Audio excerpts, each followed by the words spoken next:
Bottom line, gusto ko lang na gumawa ng mas mahusay na kotse, anuman ang uri ng pattern na meron sila. Isipin ang isang hinaharap kung saan ang iyong sasakyan ay tumatakbo sa walang anuman kundi tubig, na naglalabas ng wala ng higit pa sa isang buga ng hindi nakakapinsalang singaw. Parang science fiction. Tama? Gayunpaman, sa pagtaas ng presyo ng gas at ang mga dekuryenteng sasakyan ay pinahihirapan pa rin ng mataas na gastos at mahabang oras ng pagsingil, ang futuristic na pananaw na ito ay maaring maging katotohanan sa lalong madaling panahon.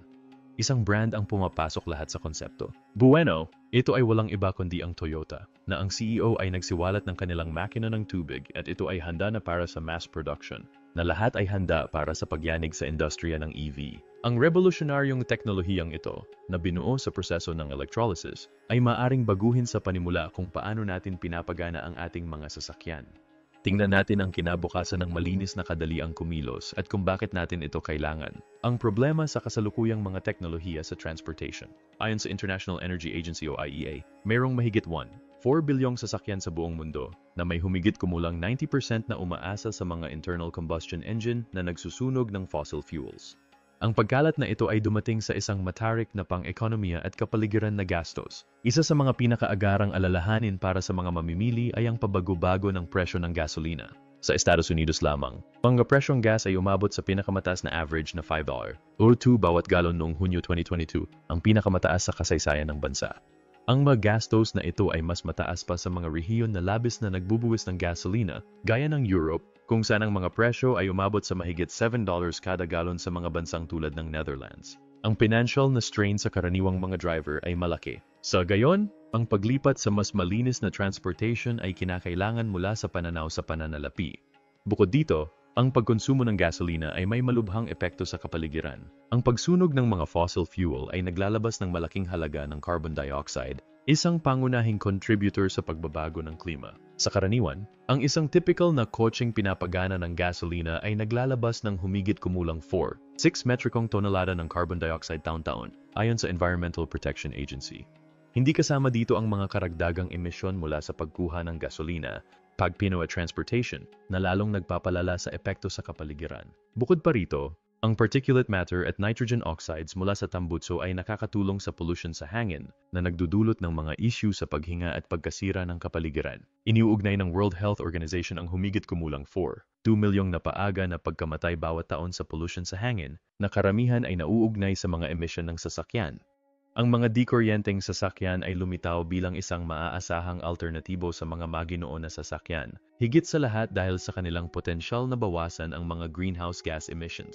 Ang mga automaker tulad ng Tesla, Nissan, at BMW ay nagpayunir sa teknolohiya ng EV at nakakita ng tumataas na demand taon-taon.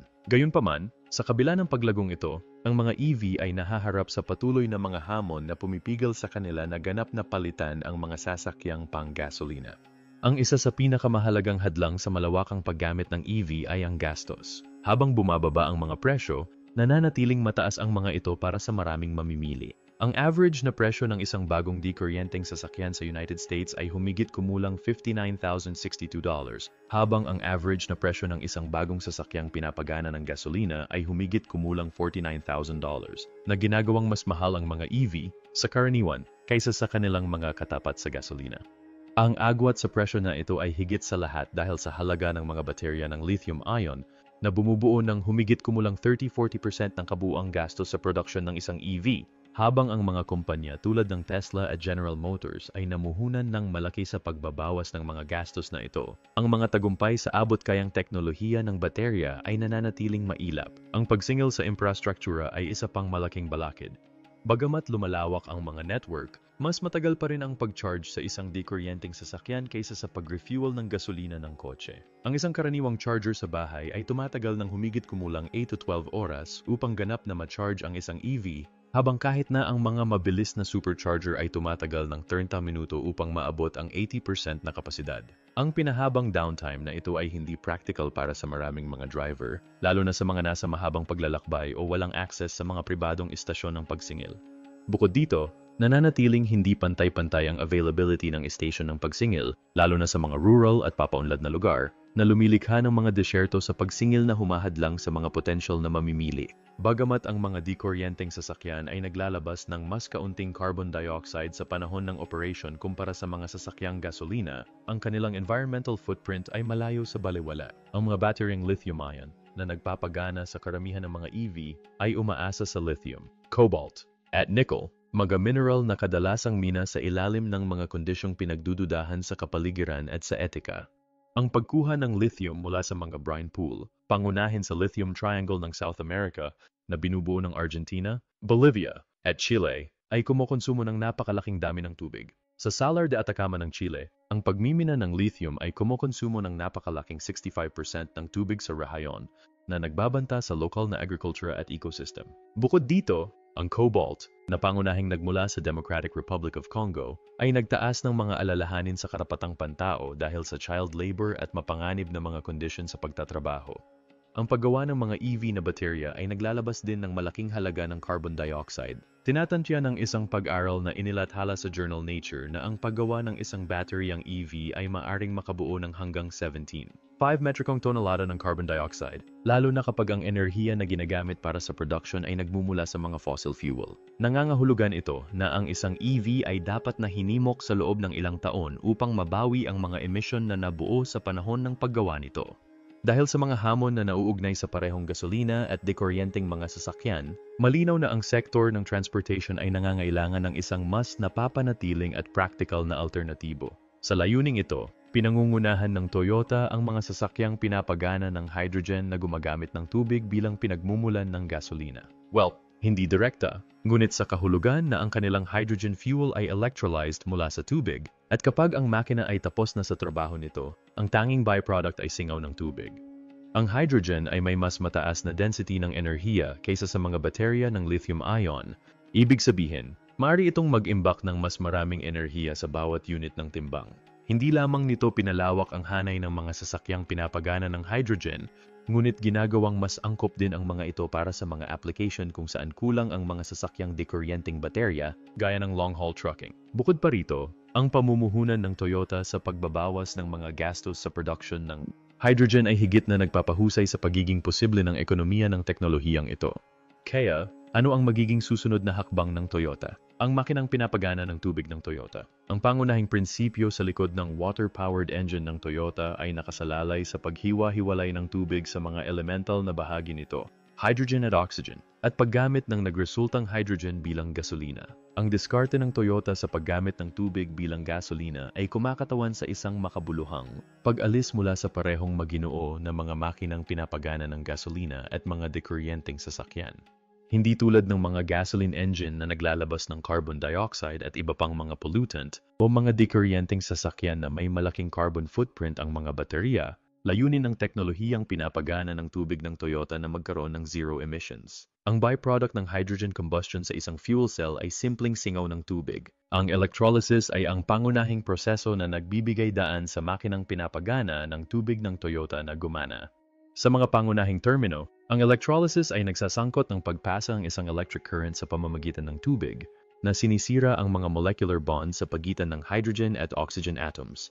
Ang inobasyon ng Toyota ay nakasalalay sa paggawa ng prosesong ito na sapat na epesyente upang maging practical para sa mga application ng automotive. Ang conventional electrolysis ay nangangailangan ng makabuluhang electrical na enerhiya na maaring mabawi ang mga benepisyo sa kapaligiran kung galing sa hindi nababagong enerhiya.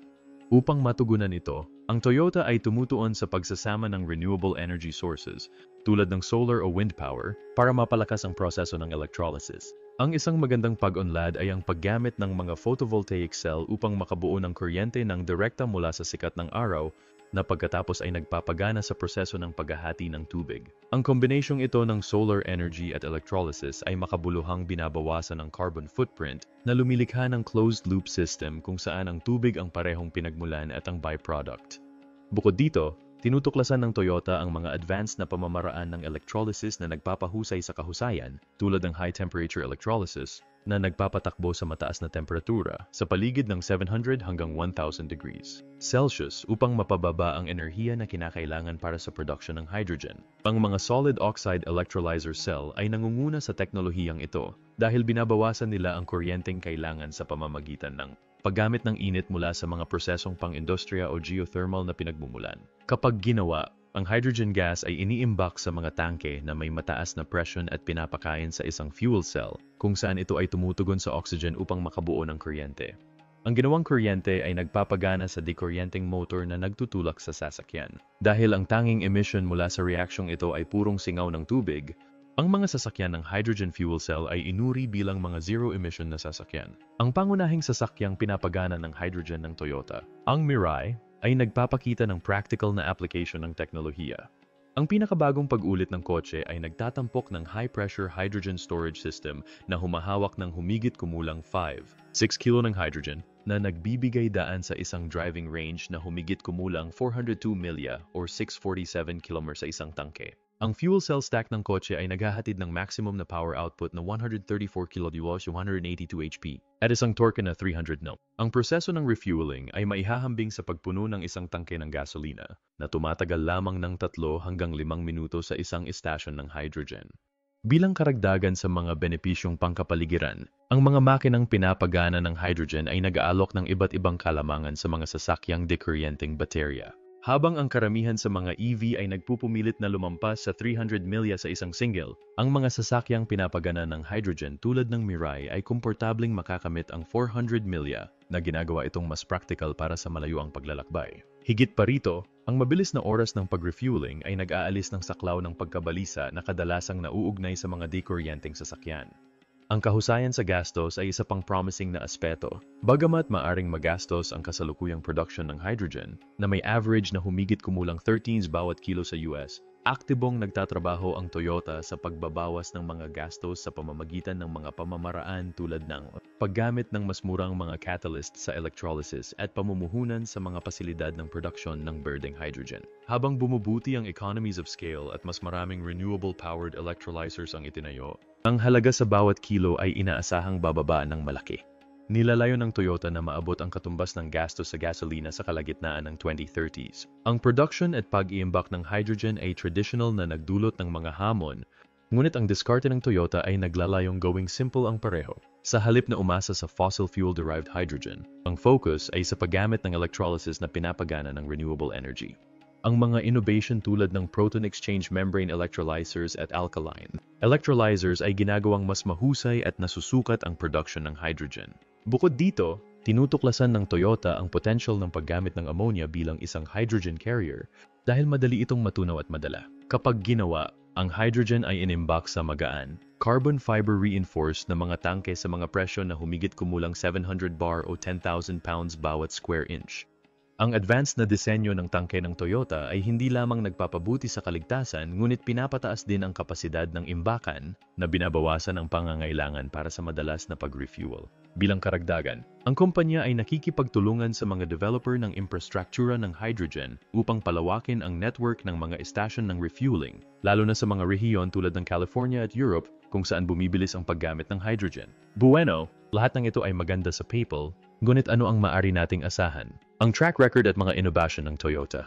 Isang dekada na ang nakalilipas, gumawa ang Toyota ng makabuluhang marka sa mundo ng automotive sa pagpapakilala ng Mirai, ang unang commercial na magagamit na sasakyang pinapagana ng hydrogen. Pinangalanan pagkatapos ng salitang Hapon para sa hinaharap, ang Mirai ay isang pagpapakita ng dedication ng Toyota sa pagtuklas ng mga sustainable mobility solution. Bilang isa sa mga pinakaunang mass-produced na sasakyang hydrogen, ang Mirai ay nanatiling nangunguna sa teknolohiya ng hydrogen. Itinampok ng unang henerasyong Mirai ang polymer electrolyte fuel cell stack na nakabuo ng kuryente sa pamamagitan ng pagsasama-sama ng hydrogen mula sa mga high-pressure tank ng kotse na may oxygen mula sa hangin. Ang sistema ay gumawa ng maximum na power output na 114 kilowatts o 153 horsepower at isang torque na 335 Nm na nagpapahintulot sa sedan na makamit ang isang hanay na humigit kumulang 12 milya o 502 km sa isang buong tangke. Ang pag-refueling ay tumagal lamang ng 3 hanggang 5 minuto na maihahambing sa magino ng mga sasakyang panggasolina. Ngunit ang pinakamahalaga, ang tanging emission na ginawa ay singaw ng tubig. Ang dedication ng Toyota sa pagperpekto ng teknolohiya ng hydrogen ay kitang-kita sa ikalawang generasyong Mirai na inilabas noong 2020. Nagtatampok ang version na ito ng mas malakas na fuel cell stack na may maximum na output na 134 kilowatts o 182 horsepower at isang pinong power control unit na nagpapataas ng saklaw ng sasakyan sa 402 milya o 647 kilometro sa isang tangke. Sa pamamagitan ng pagpapabuti ng kahusayan sa pag-iimbak ng hydrogen, nagawang magkasya ang Toyota ng tatlong tangke na may pinagsamang kapasidad na 6 kilo na nagpapataas ng hanay ng pagmamaneho ng halos 30% kumpara sa hinalinhan nito. Ipinakilala din ng bagong Mirai ang rear-wheel drive na nagbibigay dito ng mas dynamic at nakakaenganyong karanasan sa pagmamaneho habang pinapanatili ang zero emissions. Ang mga benta ng Mirai ay nagpakita ng pare-parehong paglago na may higit sa 12,000 mga unit na naibenta sa buong mundo pagsapit ng 2024, sa kabila ng mga hamon na nauugnay sa infrastruktura ng hydrogen.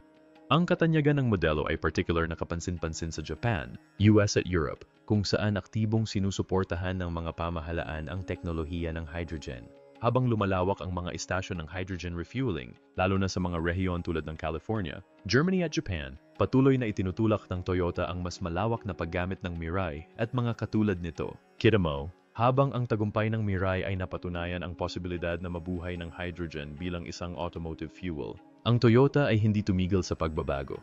Bilang panimula, gumagamit sila ng teknolohiya ng proton exchange membrane na nagpapababa ng electrical resistance at nagpapahusay sa conversion rate na nagbibigay daan sa kumpanya na makamit ang electrolysis efficiency na humigit kumulang 80% kumpara sa conventional rate na humigit kumulang 60%. Ang pagpapahusay na ito ay makabuluhang binabawasan ang halaga ng enerhiya sa paggawa ng hydrogen. Ang Toyota ay aktibong gumagawa din ng mga solar-powered electrolyzers na nagbibigay daan para sa real-time na production ng hydrogen habang ang sasakyan ay nakatigil. Nangangahulugan ito na, sa pinakamainam na mga kondisyon, ang sasakyan ay maaring makabuo ng sarili nitong gasolina sa mga pinahabang panahon ng paradahan. Bukod pa rito, ang bagong sistema ng imbakan ng hydrogen ay nagtatampok ng mas magaan, carbon-reinforced na mga polymer na tangke na nagpapababa ng bigat ng sasakyan ng hanggang 15% kumpara sa mga kasalukuyang modelo ng Mirai. Ang Toyota ay nagsasama rin ng advanced na hydrogen combustion control upang mapakinabangan ang kahusayan ng gasolina. Ipinagmamalaki ng bagong engine ang thermal efficiency na humigit kumulang 55%, mas mataas kaysa sa traditional na internal combustion engine na karaniwang nakakamit ng humigit kumulang 25-30%. Sa pamamagitan ng paggamit ng direktang sistema ng pag-iniksyon na tumpak na kumokontrol sa pinaghalong hydrogen-oxygen, pinapaliit ng makina ang pagkawala ng enerhiya at pinamaximize ang output. Gayon din, patungkol sa mataas na gastos na nauugnay sa paggawa ng fuel cell at pag-iimbak ng hydrogen, ang Toyota ay nakabuo ng mga bagong pamamaraan sa pagmamanupaktura na lubhang, magbabawas sa pangangailangan para sa mga bihira at mamahaling materyales tulad ng platinum. Ang paggamit ng mga catalyst na nakabatay sa nickel na sinamahan ng pinahusay na teknolohiya ng pagpupulong ng electrode ng lamad ay nagbawas sa halaga ng stack ng fuel cell ng halos 50%. Ngunit hindi lang iyon. Ang pakikipagtulungan ng Toyota sa mga pandaigdigang kumpanya ng production ng hydrogen ay nagpababa din sa halaga ng hydrogen mismo. Sa pagtatapos ng 2024, ang average na halaga ng burning hydrogen na ginawa sa pamamagitan ng renewable energy ay bumaba sa humigit kumulang $6 kada kilo. Bumaba mula sa 13 ilang taon lang ang nakalipas. Ang pangmatagalang layunin ng Toyota ay makamit ang gastos sa production na $2 kada kilo na gagawing mapagkumpetensya ang hydrogen sa gasolina at diesel. Ang kaligtasan ay palaging isang alalahanin pagdating sa mga sasakyang hydrogen dahil sa likas na nasusunog ng hydrogen. Ang Toyota ay gumawa ng malalaking pag-unlad sa disenyo ng kaligtasan ng makina nitong pinapagana ng tubig upang mabawasan ang mga panganib na ito. Ang mga tangke ng hydrogen ay idinisenyo upang makatiis ng mataas na presyon hanggang sa 700 bar at masusing sinusubok upang makayanan ang mga epekto, pagbutas, at thermal stress. Sa bagong modelo, ang mga tangke ay nagtatampok ng multi-layered na protection, kabilang ang isang carbon fiber shell at isang high-strength resin lining na pumipigil sa pagtagas kahit nasa ilalim ng matinding mga kondisyon. Ang fuel cell mismo ay idinisenyo upang matukoy kaagad ang pagtagas ng hydrogen. Ang isang makabagong sistema ng pagdetect ng gas ay patuloy na sinusubaybayan ang concentration ng hydrogen sa loob ng sasakyan, at kung may matukoy na pagtagas, automatikong pinapatay ng system ang supply ng hydrogen upang maiwasan ang pagkasunog. Higit pa rito, isinama ng Toyota ang isang emergency venting system na ligtas na nagpapakalat ng hydrogen palayo sa sasakyan sakaling magkaroon ng aksidente. Sa hinaharap, plano ng Toyota na ilunsad ang pinakabagong prototype nito sa 2026 na may commercial na availability na nakatarget para sa 2030. Ang track record ng Toyota sa automotive innovation ay nailalarawan sa pamamagitan ng patuloy na pagtugis ng mas malinis, mas mahusay na mga teknolohiya. Mula sa hybrid na revolution na pinamunuan ng Prius hanggang sa pagpapakilala ng mga sasakyang pinapagana ng hydrogen tulad ng Mirai, patuloy na hinamon ng Toyota ang status quo. Ang pagbuo ng susunod na generasyong hydrogen engine ay kumakatawan sa susunod na kabanata sa paglalakbay na ito. Sa pamamagitan ng pagtugon sa mga critical na issue ng gastos sa gasolina, kaligtasan, at kahusayan, ang Toyota ay nagbibigay ng daan para sa hinaharap kung saan ang mga sasakyan ay hindi na nakakatulong sa pollution. Ngunit hindi ito magiging simple. Pagtagumpayan ang pag-aalinlangan at mga nakaraang kabiguan. Ang idea ng paggamit ng isa sa pinakamaraming substance sa Earth bilang isang napapanatiling at malinis na pinagmumulan ng gasolina ay halos napakaganda upang maging totoo. At sa kasaysayan, ito ay naging. Mula sa mga mapanlinlang na pag-aangkin hanggang sa hindi nauunawa ang mga prinsipyong pang-agham, maraming proyekto ng sasakyan na pinapagana ng tubig ang nabigo na humahantong sa malawakang pag-aalinlangan. Halimbawa, noong 2008, ang JPX, isang maliit na kumpanya sa Japan, ay nag-claim na nakagawa sila ng isang water-powered na kotse. Munting kumpanya ay nagpakitang isang prototype na ipinagmamalaki na maaari itong tumakbo lamang sa tubig sa pamamagitan ng paggamit ng isang makabagong paraan upang masira ang tubig sa hydrogen at oxygen. Ang di-umano'y teknolohiya ay nagsasangkot ng isang special na katalista at isang on-board na proseso ng electrolysis na di-umano'y nagko-convert ng tubig sa isang magagamit na gasolina sa real-time. Gayunpaman, ang siyentipikong pagsisiyasat sa lalong madaling panahon ay nagsiwalat na ang mga claim ay hindi pinatunayan ng anumang nabe-verify na data. Itinuro ng mga independenteng eksperto na ang enerhiya na kinakailangan para sa paghahati ng mga molekula ng tubig ay higit na lumampas sa nabuong output. Higit pa rito, ang dapat na katalista na ginamit sa proseso ay hindi kailanman isiniwalat na humahantong sa mga hinala. Ang kumpanya sa kalaunan ay tumigil sa mga operation at ang mga ambisyosong pag-angkin nito ay nawala sa kalabuan. Ang isang mas sikat na kaso ay ang kay Stanley Meyer, isang Amerikanong inventor na nag-claim na nakagawa ng water-fueled dune buggy noong 1990s.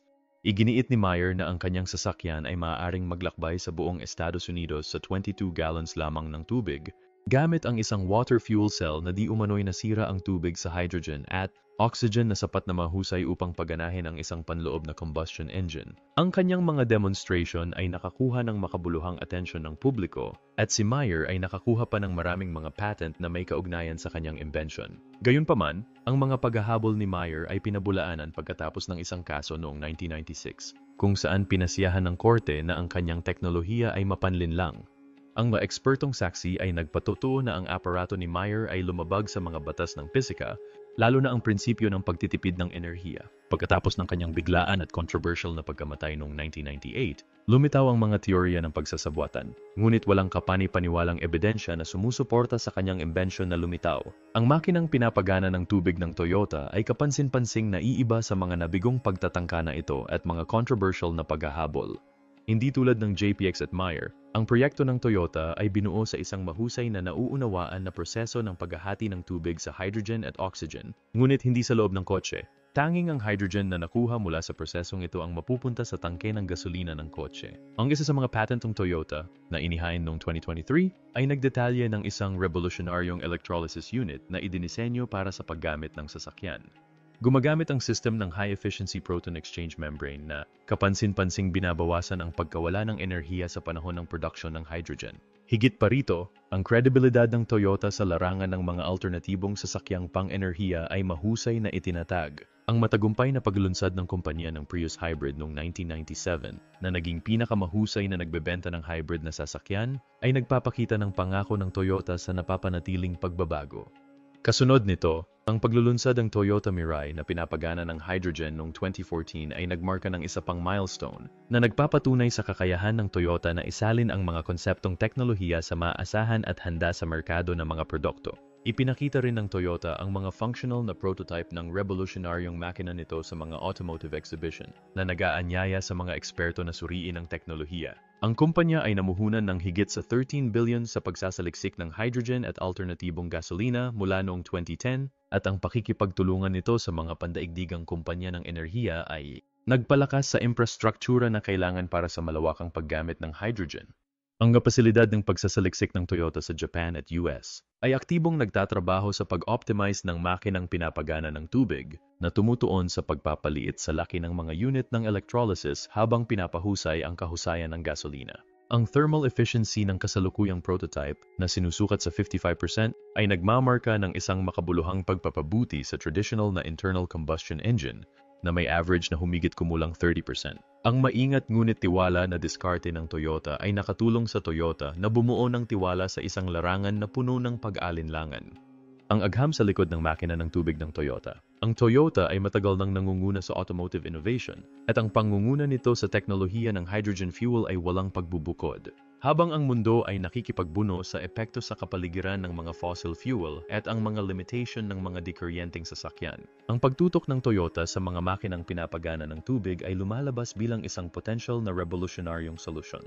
Ang pagbabagong ito ay nakaugat sa proseso ng electrolysis at ang practical na application ng mga hydrogen fuel cell na nag-aalok ng malinis, mahusay at napapanatiling alternatibo sa traditional na combustion engine. Ang pangunahing proseso sa likod ng makina ng tubig ng Toyota ay electrolysis. Sa simpleng mga termino, ang electrolysis ay nagsasangkot ng paggamit ng isang electric current upang hatiin ang mga molekula ng tubig sa kanilang mga pangunahing bahagi, hydrogen at oxygen. Ang prosesong ito ay nagaganap sa isang electrolyzer, isang aparato na nilagyan ng dalawang electrodes, isang negatibong cathode at isang positibong anode. Kapag ang isang electric current ay dumaan sa tubig, ang mga hydrogen atoms ay nagtitipon sa cathode na bumubuo ng hydrogen gas, habang ang mga atomo ng oxygen ay nagtitipon sa anode na bumubuo ng oxygen gas. Ang hydrogen gas na ginawa sa panahon ng prosesong ito ay maaring maiimbak at sa ibang pagkakataon ay gagamitin bilang panggatong. Ang tagumpay ng Toyota ay nakasalalay sa paggawa ng prosesong ito ng mahusay. Hindi tulad ng mga naunang pagtatangka, ang Toyota ay makabuluhang nabawasan ang pagkonsumo ng enerhiya sa panahon ng electrolysis sa pamamagitan ng paggamit ng mga advanced na catalyst na nagpapataas ng parehong bilis at kahusayan ng production ng hydrogen. Kapag ang hydrogen ay ginawa, ito ay nakaimbak sa mataas na presyo ng mga tangke sa loob ng sasakyan. Ang susunod na hakbang ay ang conversion ng hydrogen sa electrical na enerhiya na nangyayari sa isang hydrogen fuel cell. Sa fuel cell, ang hydrogen gas ay tumutugon sa oxygen mula sa atmosphere na gumagawa ng kuryente, singaw ng tubig at init. Ang nabuong kuryente ay nagpapagana sa dikuryenteng motor ng kotse, habang ang tanging emisyon ay singaw ng tubig na ginagawang napakalinis ng system. Ang mga hydrogen fuel cell ng Toyota ay idinisenyo upang maging parehong magaan at compact na nagpapahusay sa pagganap ng sasakyan nang hindi na kompromiso ang kaligtasan o kahusayan. Ang isa sa pinakamalaking hamon ng hydrogen bilang gasolina ay ang imbakan at transportation nito. Ang hydrogen gas ay lubos na nasusunog at nangangailangan ng maingat na paghawak. Tinutugunan ito ng Toyota sa pamamagitan ng pagdidisenyo ng mga high-pressure na multi-layered na tangke ng carbon fiber na makatiis sa mga epekto at maiwasan ang pagtagas. Ang mga tangke na ito ay karaniwang na rate na humawak ng hydrogen sa mga pressure na hanggang 70 megapascals na tinitiyak ang ligtas na pagpigil. Bukod pa rito, ang pananaliksik ng Toyota ay nakatuon din sa pagbabawas ng timbang at halaga ng mga tangke na ito. Nagtatampok ang kanilang mga pinakabagong modelo ng multi-hydrogen tank system na nagbibigay daan para sa modular storage na madaling iakma sa iba't ibang laki ng sasakyan, mula sa mga compact na kotse hanggang sa mabibigat na truck. Higit pa sa mga regular na kotse, aktibong tinutuklas ng kumpanya ang paggamit ng mga hydrogen engine sa mga bus, truck at maging mga power plant. Sa pakikipagtulungan sa mga kasosyo tulad ng Hino Motors, ang Toyota ay bumuo ng mga hydrogen fuel cell bus na kasalukuyang nagpapatakbo sa Japan. Ang mga bus na ito ay gumagamit ng parehong teknolohiya gaya ng Mirai, ngunit sa mas malaking sukat na nagbibigay ng hanay na humigit kumulang 200 km o 124 milya bawat refueling. Higit pa rito, iniisip ng Toyota ang paggamit ng mga hydrogen fuel cell para sa nakatigil na pagbuo ng kuryente. Halimbawa, ang gumagalaw na e-hydrogen generator nito na sinubukan sa 2020 Tokyo Olympics ay nagbigay ng malinis na enerhiya sa mga pasilidad ng kaganapan na nagpapakita ng potential ng hydrogen na lampas sa kadaliang kumilos. Ang kumpanya ay nakakuha ng maraming patent na nauugnay sa mga sistema ng gasolina ng hydrogen, kabilang ang mga pinahusay na pamamaraan ng electrolysis at matibay na tangke ng imbakan ng hydrogen. Ang inobasyong ito ay nagpapakita ng pangako ng Toyota sa pagsulong ng teknolohiya ng hydrogen ng responsable at mahusay. Sa kabila ng pangako nito, nahaharap ang teknolohiya ng hydrogen sa mga makabuluhang hadlang. Isa sa mga pinaka-critical na issue ay ang kakulangan ng infrastruktura. Mayroong mas kaunti sa 1,000 hydrogen refueling stations sa buong mundo na pangunahing nakakonsentra sa Japan, United States at ilang bahagi ng Europe. Ang pagpapalawak ng network na ito ay mahalaga para sa malawakang paggamit ng mga sasakyang pinapagana ng hydrogen. Tinutugunan ng Toyota ang hamon na ito sa pamamagitan ng pamumuhunan sa production ng hydrogen at infrastruktura ng pamamahagi. Nagbukas kamakailan ang kumpanya ng bagong pabrika ng hydrogen noong Hulyo 2024 na naglalayong isentralisa ang production at pahusayin ang kahusayan ng supply chain. Higit pa rito, ang Toyota ay nakikipagtulungan sa CP Group sa Thailand upang makagawa ng hydrogen mula sa biogas, particular na ang paggamit ng dumi ng manok at basura ng pagkain.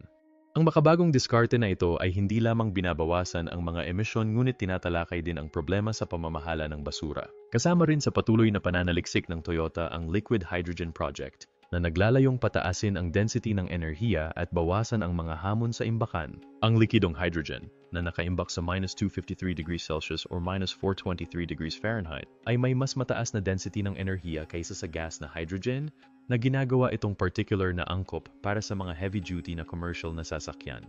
Sa pakikipagtulungan sa mga kumpanya tulad ng Air Liquide, ang Toyota ay gumagawa ng mga high-flow fueling system upang mabawasan ang mga oras ng pag-refuel para sa mga truck at bus. Idinisenyo ang mga system na ito upang tumugma sa bilis ng pag-refueling ng mga sasakyang diesel, ngunit bawasan ang anumang mga emission. Ang teknolohiyang ito ang susunod na malaking bagay sa industriya ng automotive, ang mas malawak na epekto ng teknolohiyang pinapagana ng tubig. Habang tinutulak ng Toyota ang mga hangganan ng teknolohiya ng hydrogen fuel, ang mga potential na application ng mga makinang pinapagana ng tubig ay umaabot ng higit pa sa mga sasakyan.